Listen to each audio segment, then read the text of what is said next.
गदीर खुम के मौके पे मिंबर लगाया गया और मिंबर लगा करके फिर हुजूर ने मैं आई ना अली, अली कहाँ है? तो मौला अली हाजिर हुए, अभी तक कि वो मौला न थे। सरकार ने कहा अली कहाँ है? सरकार अली सलाम की बारगाह में हाजिर, लब्बैक या रसूल अल्लाह।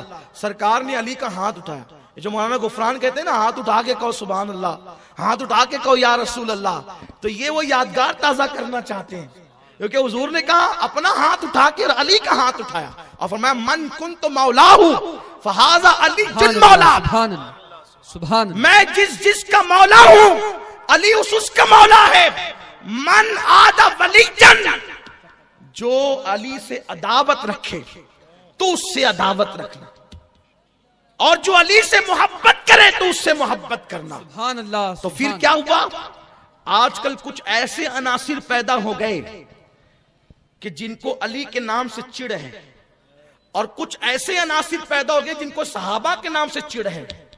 तो ना हम राफजी हैं ना हम खारजी है, हम सुन्नी है, हक है। सुभान अल्लाह। तो जिस वक्त आका ने अली की मौलाइयत का ऐलान किया तो उस वक्त सीना पीटने वाले वहां नहीं थे। क्या बात है, वाह वाह। जिस वक्त मेरे नबी ने अली की मौलाइयत का ऐलान किया तो अली की मौलाइयत का ऐलान होने के बाद सबसे पहले सहाबा का इमाम सैयदुस सहाबा, इमामुस सहाबा, सालार सहाबा हजरत अबू बकर सिद्दीक बादल अंबिया बिन तहकीक उठ करके खड़े हुए और फरमाया अली मुबारक हो, मुबारक हो, तू मेरा भी मौला, सारे मोमिनीन का मौला। नारे हैदरी, नारे हैदरी, मुस्तफा का हम सफर। सुभान अल्लाह, सुभान अल्लाह। इसलिए मेरी गुजारिश है, अहले बैत से मोहब्बत करो, बेपनाह करो, लेकिन किसी सहाबी से अदावत मत रखो। और अजमत सहाबा के नाम पे कभी अली से नहीं चिढ़ना। अली से चिढ़ करके तू कुछ नहीं कर सकता, इसलिए कि नबी ने अली को इतना चढ़ाया, इतना चढ़ाया। लोग कहते हैं ना वो फलां की फलां से बड़ी जमती है, उसने उसको बहुत चढ़ा के रखा है। क्या बात है ना? क्या कहा? चढ़ा के रखा है उसको, और वो किसी की सुनता ही नहीं उसके बारे में। तो मैं आपको कह रहा हूं, मिलाने के लिए ये मिसाल दी आपको, नबी ने अली को इतना चढ़ाया, इतना चढ़ाया, इतना चढ़ाया कि अपने कंधों पे चढ़ा के खड़ा किया। वाह वाह, सुभान अल्लाह। और इस तरह किसी को खड़ा नहीं किया। और फतेह मक्का के दिन अली को खड़ा किया। मौला अली से किसी ने पूछा जब तुम नबी के कंधों पे खड़े थे तो कैसा लग रहा था? नबी के कंधों पर या तो औलादे अली है या तो अली है। क्या बात है, सुभान अल्लाह। तीसरा कोई नजर नहीं आता। नबी के कंधों पे, कंधे है ना वो, भाई कुरान पे बुखारी रख दो तो लुकमा मिलेगा ना कि बुखारी बुखारी है, लेकिन मौलवी साहब बुखारी कुरान के बराबर तो नहीं है ना, इसलिए बुखारी को नीचे करो, कुरान को ऊपर करो। लेकिन अगर कुरान पे दूसरा कुरान रख दो तो, कुरान पे दूसरा कुरान रख दो तो कोई एतराज नहीं होगा, चाहे वो कहीं का छपा हुआ हो, लेकिन हो कुरान। तवज्जो फरमाएं, नबी अली को चढ़ा रहे हैं, और कहां चढ़ाया? कंधों पे, और कंधों पे चढ़ाकर बता रहे हैं एक कुरान पर दूसरा कुरान है। सुभान अल्लाह। नाती के कुरान आज नबी के कंधों पे आ गया है। और फिर किसको चढ़ाया? या तो हसन को या तो मौला हुसैन को। हुजूर ने चढ़ा। किसी ने पूछा अली जब आप चढ़े थे ना कैसा लग रहा था? फरमाया ऐसा लग रहा था कि जैसे अर्श से मेरा सर लग रहा है, इतना ऊपर किया रसूल पाक ने कि मेरा सर। तो इसलिए कोई सहाबी की तौहीन न करे। आप कुछ लोग ऐसे हैं ना, अहले बैत के नाम पर सहाबा को गालियां देते, उन्होंने तो ये किया था। किसी सहाबी को गाली देने का हक तुम्हें नहीं है। क्यों? इसलिए कि तुम तो बाद में आए हो। अहले बैत की पहली मोहब्बत तो सहाबा ने की ना, सहाबा किराम ने वो हदीसें पहुंचाई है अहले बैत की, इसलिए अहले बैत का नाम लेके सहाबी को गाली नहीं देना। और कुछ लोग अजमत सहाबा करके, लोग अजमत सहाबा का जलसा करते हैं लेकिन उसमें मौला अली का नाम कभी नहीं लेते। मैं कहता हूं अरे अली तो, अली वो है ना, अली वो है जो पहला मुसलमान है। अली पहला मुसलमान। किस एतबार से? किस एतबार से? तरतीब तो है, औरतों में पहले खदीजा ईमान लाई, फिर मर्दों में सिद्दीक अकबर, बच्चों में मौला अली, गुलामों में जैद, है ना, यही तरतीब है। लेकिन ये सब ईमान कब लाए? ये सब ईमान कब लाए? ये सब ईमान लाए हुजूर के ऊपर पहली वही नाजिल होने के बाद, यानी हुजूर की उम्र जब 40 साल की हो गई तब सभी मान लाए। लेकिन चूंकि तसव्वुफ की बात हो रही है तो सूफिया का अपना मसलक है। शाह वलीउल्लाह मुहद्दिस देहलवी फरमाते हैं कि अली पैदा हुए काबे में। कहां पैदा हुए? काबे में। उस वक्त रसूलुल्लाह की उम्र कितनी थी? 30 साल। अभी हुजूर अलैहिस्सलात व तस्लीम की उम्र कितनी थी?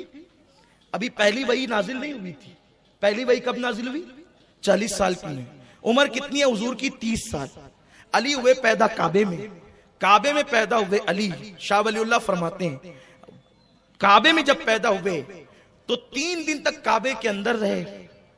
3 दिन के बाद जब बाहर निकले तो अली मुर्तजा के वालिद से उनकी वालिदा ने कहा, ये बच्चा कितना खूबसूरत है, कितना हसीन चेहरा इस बच्चे का, लेकिन ये लगता है नाबीना बच्चा, अंधा है।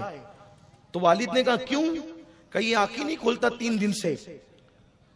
तो उन्होंने हाथ में लिया, घबरा गए, बच्चा है बड़ा खूबसूरत लेकिन है नाबीना। तो उस वक्त तो ये दोनों आपस में बातें कर रहे थे, हुजूर तशरीफ लाए। हुजूर का बिल्कुल शबाब था, 30 साल की उम्र थी। हजरत अबू तालिब ने और हजरत फातिमा बिनते असद ने कहा, देखो भतीजे, ये आपके यहाँ भाई आया है, ये आपका भाई है, लेकिन इसने 3 दिन से आंखें नहीं खोली। तवज्जो आप फरमाएं, ये बात मैं आशिकों के लिए कर रहा हूं ना, हुजूर के अहले बैत के सहाबा के आशिकों के लिए। 30 साल की उम्र है, हुजूर अलैहिस्सलाम को कहते हैं आंखें नहीं खोली इस बच्चे ने। 30 साल के नबी है और 3 दिन के अली है। ये 3 भी जरा आप समझे, 30 साल के नबी हैं और 3 दिन के अली हैं। 30 साल के नबी है। देखे ये 3 क्या है? ये 3 क्या है? रावजियों को बता दो। तुम कहते हो ना अली को नबूवत देने आए थे और गलती से मोहम्मद अरबी को दे दिया। अरे नादान, जितना फर्क 3 और 30 में होता है ना, उतना ही फर्क अली और नबी में है। हाँ, और ये बहुत बड़ा फर्क है। अगर वक्त होता तो मैं इसकी गुत्थियां सुलझाता और आपको बताता कि क्या फर्क है, लेकिन कभी याद होगा तो माहे मुहर्रम में अर्ज करूंगा, ताकि पता चले काले कपड़े पहनने से थोड़ी कोई नबी और अहले बैत का आशिक हो जाता है। कपड़ों का कोई ताल्लुक नहीं है, दिलों का ताल्लुक है। अरे अहले बैत की मोहब्बत तो दिलों को उजले कर देती है। क्या बात है, सुभान दिलों अल्लाह, को चमका देती है। सुभान तो मैं अल्लाह। अर्ज ये करने चला था, अली पहला मुसलमान इस एतबार से सूफिया के नजदीक कि हुजूर ने 30 साल की उम्र में 3 दिन के अली को जब गोद में लिया, अम्मा की गोद में गए, आंख नहीं खोली, अब्बा की गोद में गए, आंख नहीं खोली, लेकिन जब नबी की गोद में आए तो ये नहीं कि भैया की गोद है, इसलिए कि भैया की गोद से बेहतर बाप की गोद से बेहतर माँ की। अगर बेहतर गोद में आंख खोलना था तो तब तो माँ की गोद सबसे बेहतर है। लेकिन नबी की 30 साल के नबी की गोद में 3 दिन का अली आया तो आती आंखें खोली और मुस्कुराने लगे। जब मुस्कुराए तो नबी ने मोहब्बत में अपनी जबान अली के मुंह में डाल दी। नबी ने अपनी जबान अली के मुंह में डाल दी।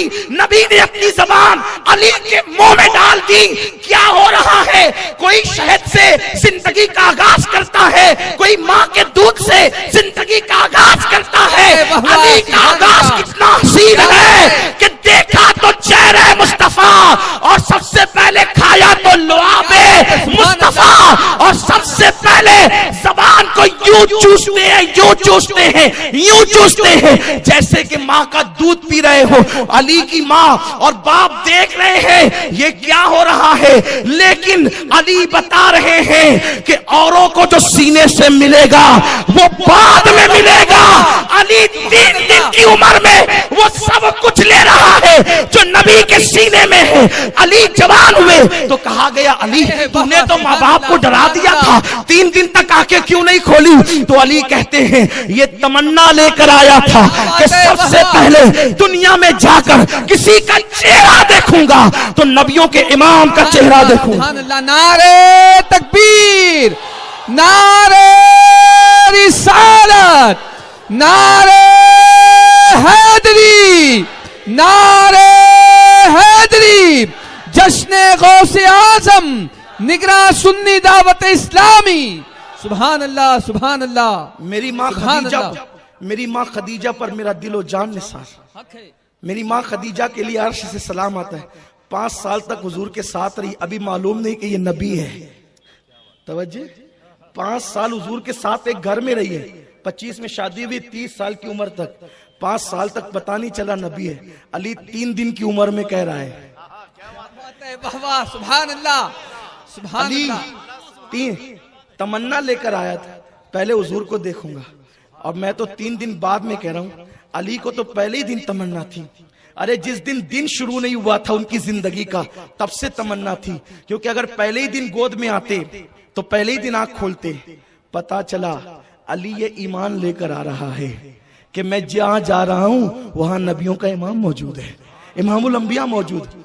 तो कुछ लोगों अजमत सहाबा का जलसा होता है, और उसमें इसलिए मैं उन बदबख्तों को कहना चाहता हूं, सऊदी एजेंटों को, उन बदअकीदों को, जब तुम नबी की, क्या बात है, जब तुम नबी की अजमत को नहीं मानते तो तुम सहाबा की अजमत का जलसा कब से करने लगे? तुम्हें अजमत सहाबा कब से सूझी? पहले तो तुम्हें यह मालूम होना चाहिए कि सहाबा को जो अजमत मिली है वो हुजूर को देखने से मिली है। हक है, वाह वाह, सुभान अल्लाह। अजमत सहाबा का जलसा, नबी की अजमत के कायल नहीं और अजमत सहाबा का जलसा करते हो? बदबख्तो, तुम्हें शर्म आनी चाहिए। नबी को अपनी तरह कहते हो और अजमत सहाबा का जलसा करते हो। अजमत सहाबा का जलसा, नबी को अपनी तरह, जब नबी अपनी तरह है तो फिर सहाबा क्या हुए? लेकिन सहाबी के लिए जरूर कहते हो कि सहाबी का मुट्ठी भर जौ खैरात करना, क्या बात है, वाह वाह, और पूरी कौम का ओहद पहाड़ के बराबर सोना खैरात करना, दोनों बराबर नहीं है। मैं कहता हूं ये क्यों हुआ? नमाज पढ़ते थे इसलिए, तू भी तो नमाज पढ़ता है ना। रोजा रखते थे इसलिए, तू भी तो रोजा रखता है। हज करते थे इसलिए नहीं, उन्होंने रसूल का चेहरा देखा, तूने नहीं देखा। सुभान अल्लाह, इसलिए सुभान हुजूर का अल्लाह। चेहरा देखने की बरकत उनको ये मिल गई। हक है, हक है, हुजूर का चेहरा देखने की बरकत। और मेरे इमाम कहते हैं, सुभान अल्लाह, जिस मुसलमान ने देखा उन्हें एक सुभान अल्लाह, उस सुभान नजर की अल्लाह, बसारत पे लाखों सुभान अल्लाह। इसलिए अजमत सहाबा का जलसा करने का हक भी सुन्नियों को है, हक है। की अजमत का जलसा करने का हक भी हम सुन्नियों को है। अल्हम्दुलिल्लाह ताला। तो बात दूर निकल गई। सरकार गौस पाक ने देखा कि बहुत लोग बिगड़ गए तो इनको संवारें कैसे। तो संवारने के लिए गौस पाक जो बहुत शिद्दत थे, बादशाहों की जरा रियायत नहीं करते थे। बादशाहों को क्या कहते थे? ओ खजूर के तने सीधे रहे, मिंबर पे कहते थे। अंदाज ये, हम कहते तो प्यारे आका के प्यारे दीवानों कहते हैं, फिर भी थोड़ा सा लोग कहते हैं यार बहुत सख्त कहते हैं। गौस पाक कहते थे ओ खजूर के तने सीधे रहे वरना तुझे कत्ल कर दूंगा। ये उनकी शान थी ना, ये उनकी शान थी। और बड़े बड़े बादशाह लरस जाते थे। एक मर्तबा बादशाह ने गौसुल आजम दस्तगीर को मैनेज करने के लिए, इसलिए कि मालदार अहले जबान को मैनेज करना चाहते हैं, है ना। मैनेज करना समझते हैं आप? तवज्जो आप मेरी तरफ रखें, मैं अपनी गुफ्तगू गौस पाक की तरफ ले जा रहा हूं। तसव्वुफ के साथ कैसे इनकलाब बपा किया। मालदार लोग अहले जबान को खरीदना चाहते हैं, बोलने वालों को तो मैनेज करते हैं। क्या कुछ ले लो, दे दो, जो करना हो कर लो, चलो हमारे खिलाफ नहीं बोलो। इसीलिए जबानें भी बिकती है, कलम भी बिकते हैं। और जो बिकाऊ माल है वो कभी सुन्नी नहीं हो सकता। सुन्नी की जबान वो होती है ना, मैं आपको समझा रहा हूं, तालीम दे रहा हूं, किसी के खिलाफ नहीं बोल रहा हूं, क्योंकि ये गौस पाक का मसलक है। सुन्नी की जबान हमेशा एक, और सुन्नी की जबान कभी किसी दुनियादार की तारीफ में नहीं खुलती, या नबी और आले नबी और सहाबा की तारीफ में खुलेगी, या नबी के सच्चे गुलामों की। इसीलिए तो आला हजरत कहते हैं, दहन में जबान तुम्हारे लिए, बदन में है जान तुम्हारे लिए, हम आए यहां तुम्हारे लिए, उठे भी वहां तुम्हारे लिए। मेरे इमाम को एक नवाब ने मैनेज करना चाहा, जरा मेरी शान में भी कोई कसीदा लिख दे। बड़ा नवाब था ना वो, मेरी शान में भी कोई कसीदा लिख दे। आला हजरत ने कलम जरूर उठाया, लेकिन कसीदा नहीं लिखा, नात लिखी। और क्या लिखा? वो कमाल हुस्न हुजूर है कि गुमान नक्स जहां नहीं, यही फूल खार से दूर है, यही शम्मा है कि दुआ नहीं, करूं तेरे नाम पे जां फिदा, न बस एक जां दो जहां फिदा, दो जहां से भी नहीं जी भरा, करूं क्या करोड़ों जहां नहीं, करूं मदहा अहले दुअल रज़ा, सुभान अल्लाह, सुभान अल्लाह, करूं मदहा अहले। अभी इलेक्शन आ रहा है आपके शहर में, देखो कितनी जबानें बिकेगी, कितने ठेकेदार कैसे कैसे बदअकीदों की तारीफ करते हुए नजर आएंगे। तब पता चलेगा असलियत किसके पास है। अल्लाह हज़रत कहते हैं करूं मधा अहले दुअल रजा, पड़े इस बला में मेरी बला, मैं गदा हूं अपने करीम का, मेरा दीन पा रहे ना। हक है, वाह वाह। अहले हक को हमेशा कांटे की तरह देखा गया, क्योंकि हुसैन आजम के यजीद पैर तक चूमता अगर हुसैन बिक जाते, लेकिन मौला हुसैन जानते थे पैर चुमवाने में फजीलत नहीं है, बातिल के सामने इस्तिकामत का पहाड़ बनने में फजीलत है। और लोगों को पता है कि बहुत बिके, न कभी अली के खून को खरीदा गया है, न खरीदा जा सकता है। सुभान अल्लाह, सुभान अल्लाह। ये खास बात है। और जो अली से वाबस्ता हो गए उनको भी खरीदा नहीं जा सकता। इसीलिए तो अभी सूफी मिल्लत जो इशारा कर रहे थे, अंजुमन सरकार मुफ्ती आजम का नाम जिस मुफ्ती आजम से है वो हुजूर मुफ्ती आजम की शान ये है। जब हुकूमत ने नसबंदी की और लोगों ने कहा हजरत हुकूमत का फैसला है, आपकी जबान बोल रही थी, इसलिए कि कोई वली कब तक नहीं बनता जब तक गौसुल आजम न चाहे। गौसुल आजम चाहते हैं तो अली की बारगाह में फाइल भेजते हैं। हक है, वाह वाह। विलायत की फाइल चलती है, क्या बात है। ये आपको शायद पता नहीं है। पहले फाइल गौसुल आजम की बारगाह में आती है। अब तुम्हारी तरह नहीं होती जो आप अपनी समझना समझो उसको। अल्लाह वालों के मामलात को अपने पे कयास नहीं करिए, सिर्फ समझाने के लिए बोला जाता है, वरना वो फाइल कैसी होती है जब उस मंजिल में जाओगे तो देखोगे। गौस पाक उस पे अपनी मुहर लगाते हैं, फिर वो मौला अली के पास जाती है। जब तक अली नहीं लगाता ना उस वक्त तक कोई वली नहीं बनता। ये है विलायत, जिसके घर से विलायत तकसीम होती है वो खानदान अली है। हाँ, तो और जो अली से मुंसलिक हो गए उनको भी खरीदा नहीं। क्यों खरीदा नहीं जा सकता? मेरे दादा मुर्शिद हुजूर मुफ्ती आजम ने फरमाया, हुकूमत की बात करते हो, हुकूमत बदल जाएगी, बरेली का फतवा नहीं बदलेगा। सुभान अल्लाह, सुभान अल्लाह। लोग तकरीरें भी करते हैं सुन्नियों को लुभाने के लिए कि मुफ्ती आजम ने देखो कैसा फतवा दिया। मुफ्ती आजम ने यही थोड़ी फतवा दिया, मुफ्ती आजम ने तो यह भी दिया ना कि गुस्ताखे रसूल काफिर है। हक है। आपको नसबंदी के खिलाफ फतवा नजर आ गया, आपको नसबंदी के खिलाफ फतवा नजर आ गया, वो फतवा आपको नहीं दिखा। क्या बात मेरी है, याददाश्त तो खुदा ने बहुत मजबूत की। अल्लाह बहुत अच्छा है। हाँ, मुझे याद है। सुन्नियों बिन पेंदे के लोटे मत बनो कभी भी। हाँ, ये हंसने की बात नहीं है, सुन्नी बनो सुन्नी। दुरंगी छोड़ दे, यकरंग हो जा, सरासर मोम या फिर संग हो जा, यकगीर मुहकम बगीर। और सुन लो सुन्नियों, अगर तुमने सच्चे दिल से नबी और अली का दामन पकड़ा है, गौसुल आजम और सहाबा का दामन पकड़ा है, खुदा की कसम तुम क़यामत तक किसी के मोहताज नहीं हो। इसलिए कि गौसुल आजम ने फरमाया मेरा मुरीद मशरिक में हो और मैं मगरिब में हूँ और मुझे मदद के लिए पुकारे तो मैं उसकी मदद के लिए पहुंच जाया करता हूँ। फरमाते हैं मेरे मुरीद को ठोकर लगती है और वो गिरने वाला होता है तो मैं उसका हाथ पकड़कर उसको गिरने से बचा लिया करता हूँ। इसीलिए मेरा इमाम कहता है हुक्म नाफिज है तेरा, खामा तेरा, सैफ तेरी। हुक्म नाफिज है तेरा, खामा तेरा, सैफ तेरी। दम में जो चाहे करे, दौर है शाह तेरा। सुभान अल्लाह, सुभान अल्लाह। इसलिए आपको अकीदे के मामले में समझौते की जरूरत नहीं है। मजबूत सच्ची आशिक रसूल बनकर रहो। कभी अपनी जबान से किसी बदअकीदा की तारीफ नहीं करना, किसी गुस्ताख के साथ समझौता नहीं करना। तो अर्ज कर रहा था, गौसुल आजम दस्तगीर फरमाते हैं ओ खजूर के तने सीधे रहे वरना तुझे कत्ल कर दूंगा। कत्ल करने से मतलब क्या? वो जानते थे इनकी जबान उठेगी, ये कत्ल नहीं करेंगे। फरमाते अज़ूमुन क़ातिलुन इंदल क़िताली, फरमाते मैं इंतकाम लेने वाला हूँ, कत्ल करने वाला हूँ। इशारा करने की बात है बस। तो मेरे गौस को बादशाह ने मैनेज करना चाहा, नजराना लेकर आया।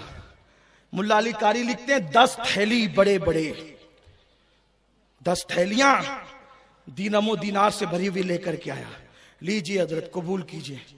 गौस पाक ने देखा, उनकी नजर तो उनकी नजर थी ना, नजरे न। फरमाते हैं अगर मेरी जबान पर शरीयत की पाबंदी ना होती तो जो खा के आते वो भी बताऊंगा और जो रख कर आते वो भी बताऊंगा। मेरे गांव में, मेरे शहर में कुछ लोग ऐसे हैं जिनको 3 तलाक, 1 ही तलाक दिखती है। तो वो लोग कहते हैं अब्दुल कादिर जिलानी साहब तो हमारे हैं ना, क्योंकि हम भी रफ़े दैन करते थे, वो भी रफ़े दैन करते, हम भी करते वो भी करते थे। मैंने कहा जी सुभान अल्लाह, अगर रफ़े दैन करने से वो तुम्हारे हो गए तो फिर बहुत अच्छी बात है ना, बहुत अच्छी बात है। अगर रफ़ेदैन करने से तुम हारोगे तो गौस पाक ये कहते हैं ना, क्या कहते हैं, सुन, कहते हैं कि जो तू खा के आता है वो भी जानता हूं और जो तू बचा के आता है वो भी जानता हूं, फिर ये अकीदा भी रख।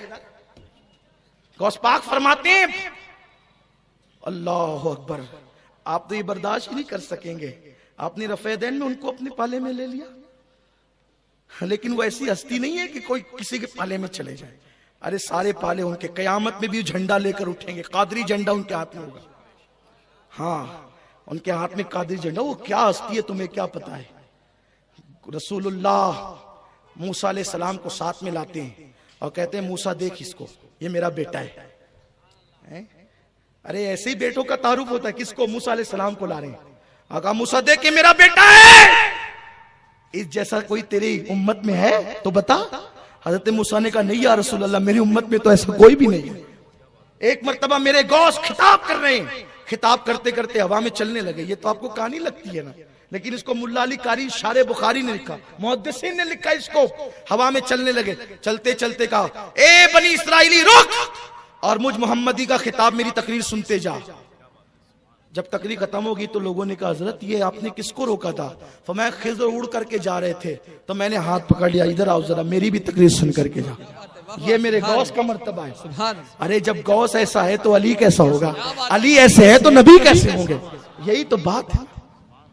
तो गौसुल आजम की बारगाह में वो लेकर के आया तोड़े दौलत के, कहा ये कबूल कीजिए।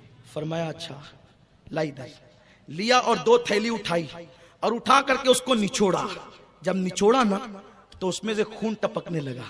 फरमाया अगर मुझे तेरा ख्याल नहीं होता तो इसको इतना निचोड़ता कि इस खून में तेरा महल डूब जाता। तू लोगों का खून लाता है और खून ला करके मुझे तोहफे में पेश करता है। ये दौलत नहीं है, तू लोगों का खून चूस करके लाया। सुनियो, तोहफे भी देख दाख कर वसूल किया करो। हलाल है कि हराम है, इसलिए कि विलायत की मंजिल यूं ही नहीं मिलती। विलायत की मंजिल गौस पाक कहते हैं, गौस पाक से पूछा अल्लाह ने ये मकाम आपको कैसे अता किया? तो फरमाते हैं सिद्क़े मकाल और अक्ले हलाल। सिद्क़े मकाल और अक्ले हलाल, हमेशा सच बोलता था और हलाल खाता था, अल्लाह ने मुझे ये मकाम अता फरमाया। आज तो हराम भी खा रहे हैं और नमाज पढ़े जा रहे हैं, सूद खाने नमाज पढ़े जा रहे हैं, रिश्वत ले रहे नमाज पढ़े जा रहे हैं, बिक रहे नमाज पढ़े जा रहे। नमाज पढ़ो मौलाना सब माफ है। अरे पहले देख तो नमाज भी कबूल है कि नहीं? तेरे पेट में हलाल है तब नमाज कबूल है, और पेट में हलाल नहीं तो नमाज भी कबूल नहीं। जो एक लुकमा खाए हराम का 40 दिन तक अल्लाह उसकी इबादत कबूल नहीं करता। और तू क्या है, जो मुंह में आ रहा है खाता जा रहा है, जो हाथ में आ रहा है खाता जा रहा है। इसलिए लोगों अपनी अकीदे की हिफाजत करो। फिर गौसुल आजम दस्तगीर ने कैसी हिफाजत की? सुन्नियत की। आपने तकरीरें की। बस इसी पे गुफ्तगू खत्म कर रहा हूं, समेट रहा हूं गुफ्तगू को। क्या इनकलाब बपा किया जब गौसे पाक के मुंह में हुजूर ने लुआब डाला, अली ये मुर्तजा ने लुआब डाला। अब गौस पाक खिताब करते हैं, फरमाते हैं जब मैं पहले तकरीर करता था ना तो मेरी तकरीर में 4 लोग बैठते थे, 5 लोग बैठते थे। जब हुजूर ने लुआब डाला ना मेरे मुंह में और मौला अली ने डाला तो उस वक्त मैं तकरीर कर रहा था, पूरी मस्जिद भर गई। फिर मस्जिद से मैं ईदगाह में चला गया, फिर भी ईदगाह भर गई। फिर उसके बाद बड़ी ईदगाह में गया और 70-70 हजार का मजमा होता। मेरे गौस की महफिल में 70-70 हजार का मजमा, और 400 लोग सिर्फ लिखने के लिए बैठते, क्योंकि उस वक्त रिकॉर्डिंग का सिस्टम नहीं था ना, तो तकरीरें जाए ना हो, लिखने के लिए बैठते। उसमें जिन्नात भी आते। एक मर्तबा उस दौर में किसी ने जिन्नात का अमल किया, वो आया नहीं, देर हुई, तो उसने कहा जिन्नात ने इस टाइम नहीं बुलाया करना। कहा क्यों? कहा उस वक्त हम गौस पाक की महफिल में होते, आइंदा आएंगे नहीं। तो कहा तुम लोग भी जाते हो गौस पाक की महफिल में? कहा इंसानों से ज्यादा जिन्नात की महफिल होती है। और गौस पाक के मुतालिक लिखा गया कि हुजूर गौसुल आजम की महफिल में अंबिया भी तशरीफ लाते, अंबिया की रूह, इमामुल अंबिया भी आते थे। इंशाअल्लाह अभी ये महफिल चलती रहेगी। अभी 9 तारीख को भी प्रोग्राम होगा ना अपना, तो उसमें हमने एक उन्वान चुना है 11वीं शब के लिए, गौस पाक के मुतालिक किसने क्या कहा। ये उन्वान इंशाअल्लाह आपके लिए नया होगा। किसने क्या कहा, अल्लाह से लेकर इंशाअल्लाह मुजद्दिद आजम तक जिस जिस के अक़वाल हैं, जिस जिस के फरामीन है, हमने उसको जमा करने की कोशिश की है। और ये एक हसीन उन्वान है, कि गौस पाक के मुतालिक हम तो कहते हैं, हम कहते तो लोगों को लगता है मुबालगा कर रहे हैं। किसने क्या कहा, इंशाअल्लाह ये बात आप 11वीं शब में सुनेंगे। कहां सुनेंगे?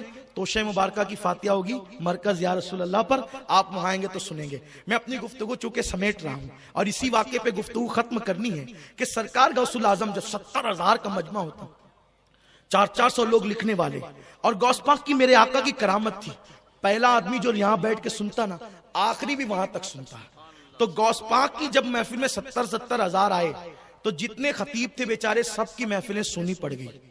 तो सुनी महफिल पड़ी तो उनको होने लगी तकलीफ, वो गौस पाक के मुतालिक बकवास करने लगे, कुछ भी कुछ कहने लगे, इल्जाम लगाने लगे गौस पाक के ताल्लुक से। मैं एक बुजुर्ग का जिक्र करता हूं, उनको गलत फहमी थी। कुछ लोग तो दिल से अदावत होती है ना, दुश्मनी होती है, हसद होता है। हसद का कोई इलाज नहीं होता, याद रखना। लेकिन अल्लाह पाक वलियों की शान बयान करते हुए कहता है वलियों की पहचान ये है जब कोई उनसे हसद करके जाहिल उलझता है तो वो हर एक के मुंह नहीं लगते। क्या कहते हैं? वैजा खातबहुमुल जाहिलूना कालू सलामा।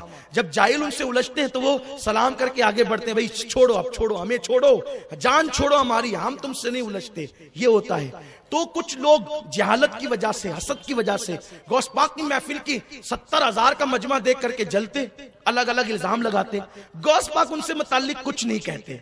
एक बुजुर्ग उनमें थे, उनको जो है वो थोड़ी सी तकलीफ ये थी कि मेरी महफिल खाली हो गई। उनका नाम था इमाम इब्नुल जौजी, और ये कोई छोटे मोटे आदमी नहीं थे।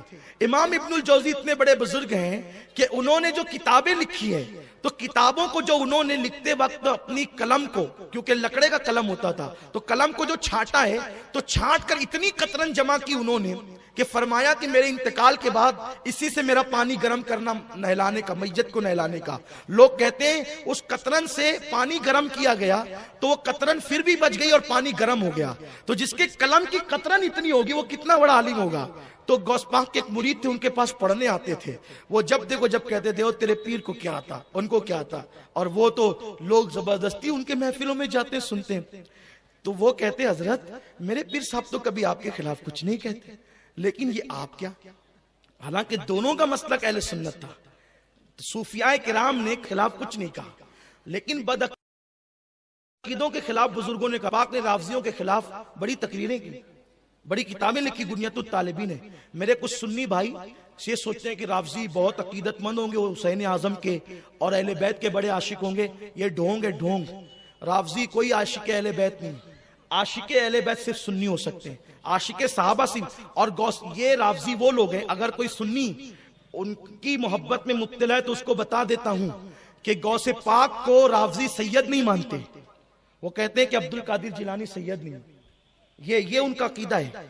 मेरे सरकार को इसीलिए बड़े बड़े बुजुर्गों ने गौस पाक का नसब नामा बयान किया, लेकिन वो गौस पाक को इसीलिए सैयद नहीं मानते कि गौस पाक ने उनके खिलाफ तकरीरें की और तहरीरें लिखी। तो इससे गौस पाक का क्या बिगड़ता है? सैयदों की सियादत का इनकार करके कोई कुछ थोड़ी बिगाड़ता है उनका। वो अपना नसब बताता है कि मैं कहां का हूं। इसलिए कि हुजूर अलैहिस्सलाम ने फरमाया सैयदों का दुश्मन 3 में से कोई एक होगा। ये तिरमिजी शरीफ की हदीस है। जो अहले बैत का सैयदों का दुश्मन होगा वो 3 में कोई एक होगा। तिरमिजी में जाके चेक कर लेना, उठा के देख लेना, हुजूर फरमाते कोई एक होगा। या तो वो अपने बाप का बेटा नहीं होगा, यानी हलाली नहीं होगा, हुजूर कह रहे हैं, या फिर वो अय्याम ममनुआ में आ गया होगा। हुजूर कहते हैं, मैं उसको जो है वो उसका तर्जुमा हूं बहु नहीं करता, लेकिन आप समझ गए होंगे कि जिन अय्याम में ममनुआ दिन होते हैं ना, उन अय्याम में वो आ गया। हुजूर ने उसको हाजी बच्चा कहा। वो क्या औरतें और बच्चे भी होते हैं, तो मैं हर बात खुल के नहीं कर सकता हूं। अब मैं या तो वो मुनाफिक होगा। अब जो लोग सैयदों की सियादत का इनकार करते हैं उनको ये देखना चाहिए कि हम कौन है। हुजूर ने हमें आईना जो दिखाया है, तो ये कौन है, कौन है ये? हुजूर कह रहे कौन है? तो अली मुर्तजा के मानने वाला जो होगा वो कभी गौसुल आजम की सियादत का इनकार नहीं करेगा, क्योंकि गौसुल आजम नजीबुत तरफैन सैयद हैं, दोनों तरफ से, माँ और बाप की तरफ से सैयद हैं। और राफजी गौस पाक का मजाक उड़ाने भी आते थे महफिल में। एक मर्तबा आप बयान कर रहे थे, वो लेकर आए एक जनाजा और कहने लगे कि हजरत जनाजा पढ़ा दीजिए। और पसे पर्दा पिक्चर ये था कि उन लोगों ने ये कहा था, एक जिंदा को लाया था, कहा जैसे ही अब्दुल कादिर साहब तकबीर कहेंगे ना, हम खकारेंगे तो तू उठ के बैठ जाना है। फिर हम उनका खूब मजाक उड़ाएंगे। और हमें पूरे बगदाद में मजाक उड़ाने का मौका मिलेगा। गौस पाक के बाद जनाजा लाए।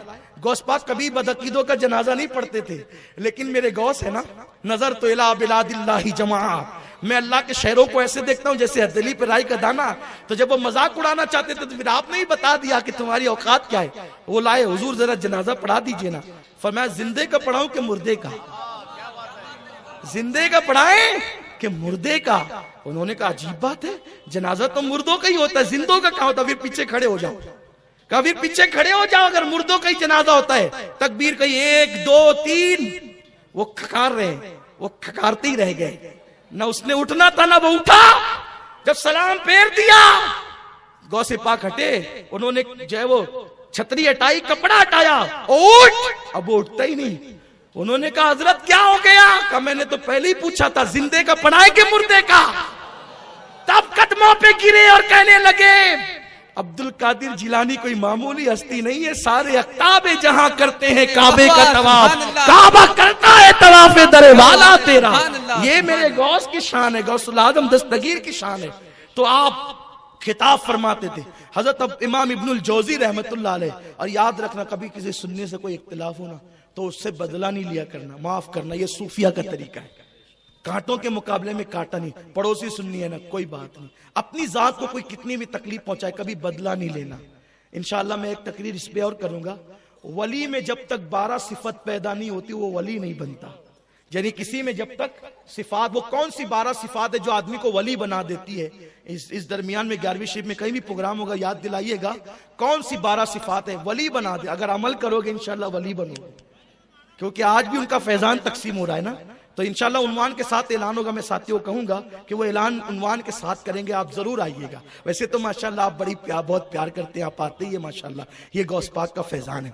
इमाम इब्नुल जौजी से कहा हजरत वो आपके खिलाफ कुछ नहीं कहते, आप क्यों कहते रहते हैं? कहा वो तेरे पीर को कुछ नहीं आता। कहा एक काम करें, आपने कभी उनकी तकरीर सुनी? नहीं सुनी, बस लोग दीवाना वार जाते रहते हैं। उसने कहा एक बार जरा चलिए ना, सुनिए ना। इमाम इब्नुल जौजी की बातें मैं अपने अंदाज में पेश कर रहा हूँ, उसको अपने अल्फाज का जामा पहना रहा हूँ। उन्होंने कहा चलो ठीक है आज चलते हैं, इसलिए कि जब खुदा हुस्न देता है तो नजाकत आई जाती है ना, इल्म आता है तो आदमी थोड़ा सा अकड़ता भी है ना। लेकिन याद रखें, इल्म हो और अल्लाह वालों से निस्बत नहीं हो तो हजरत मौलाना रोम कहते हैं मौलवी हरगिज न शुद्ध मौलाए रोम ता गुलाम शम्स तबरेजी न शुद्ध। अगर सिर्फ इल्म पढ़ा ना, जराबा यदरुबो, अगर आप पढ़ते रहे सारी जिंदगी, कभी आप मंजिल पर नहीं पहुंचेंगे जब तक किसी शम्स तबरेज से अपनी निस्बत को नहीं जोड़ लेंगे। अल्लाह वालों से निस्बत जोड़ो, वरना दारुल रह जाएंगे, याद रखिएगा। और अल्हम्दुलिल्लाह अहले सुन्नत के दारुल उलूम है, क्योंकि वो बाबे मदीनतुल इल्म से जुड़े हुए हैं। हाँ, ये खास बात अर्ज कर रहा हूं आपके सामने। तो कहा कि चले ना एक बार जरा मेरे पीर की तकरीर सुने। इन्होंने कहा चलो ठीक है चलते हैं। मगर वो कैसे आए? उनको लगा कि अगर मैं डायरेक्ट चला गया तो मेरे सुनने वाले भी तो वहां होंगे जो उधर चले गए हैं। तो उन्होंने क्या किया, अपने सर पे चादर डाली ताकि कोई मुझे देख ना सके। कुछ लोग अंधेरे में सुनने के आदी होते हैं ना। वाह, बहुत अच्छा है, सुभान कुछ लोग अल्लाह। अंधेरे में के बोलते क्या है, जरा सुने तो। क्या बात है। अल्लाह करे आप सुने, आपको इब्नुल जौजी का सदका मिले। बहुत अच्छा है। अंधेरे में सुनने की क्या जरूरत है? आपके लिए बिछात है ना, इतनी बड़ी इज्जत के साथ बिठाया है। अगर वहां नहीं बैठते तो यहाँ बैठो। अरे यहाँ नहीं बैठते, अजमत रिसालत का इकरार करो, यहाँ बिठाएंगे। क्या बात है, सुभान अल्लाह, सुभान अल्लाह। अंधेरे में छुप कर क्या मिलना है, अंधेरे में सुनकर क्या? दिल अंधेरे होते हैं तो लोग अंधेरों में खड़े होते हैं, फिर बाद में पूछते हैं वो कहां पढ़ा था, वो कहां सुना था। सुन सुन सुन, ये वो नगमा है जो हर सांस पे गाया नहीं जाता।